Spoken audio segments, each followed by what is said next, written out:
ఈరోజు doctor BR Ambedkar గారి 134వ జయంతిని సింగనమల నియోజకవర్గం సింగనమల హెడ్ క్వార్టర్లో ఈరోజు కూటమి నాయకులు, దళిత సంఘాలు, మహిళలు, బిడ్డలు అందరూ కలిసి ఈరోజు చాలా ఘనంగా నిర్వహించడం జరుగుతుంది. డాక్టర్ బిఆర్ అంబేద్కర్ గారి విగ్రహానికి పూలమాల వేసి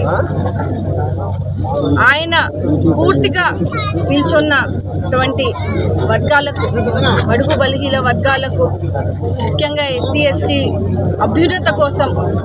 అభివృద్ధి కోసం, సంక్షేమం కోసం జీవితాంతమైన పోరాటం చేసి ఈరోజు సమాజంలో సమాన హక్కులు కలిగిస్తూ అన్ని రంగాల్లోనూ కూడా దళితులకు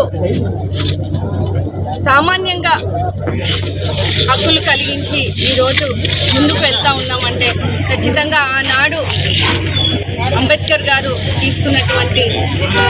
చేసినటువంటి కృషి అని కూడా ఈరోజు తెలియజేస్తూ ఉన్నాము. మాలాంటి దళిత బిడ్డలకు కూడా ఈ తరంలో కూడా సమానంగా పోటీ పడే హక్కులు కలిగించారంటే ఆనాడు ఆయన రాజ్యాంగాన్ని రచించిన విధానాన్ని కూడా మనం ఈరోజు గుర్తు చేసుకుంటాం. ఆయన ఆశయాలను అనుగుణంగా ఈరోజు కూటమి ప్రభుత్వం, తెలుగుదేశం పార్టీ కూడా ముందుకు వెళ్ళి సంక్షేమ అభివృద్ధి కార్యక్రమాలు చేసే విధానాన్ని కూడా ప్రజలందరూ కూడా ఈరోజు హర్షం వ్యక్తం చేస్తారు. మనందరికీ తెలుసు, అంబేద్కర్ గారి ఆశయాలను అనుగుణంగా తెలుగుదేశం పార్టీని స్థాపించిన నందమూరి తారక రామారావు గారు సమాజంలో అసమానతలపై పోరాటం చేసి ఈరోజు బడుగు బలహీన వర్గాలకు ఆశాజ్యోతిగా నిలిచినటువంటి మన బిఆర్ అంబేద్కర్ గారికి ఈరోజు ఘన నివాళులు అర్పించడం జరిగింది.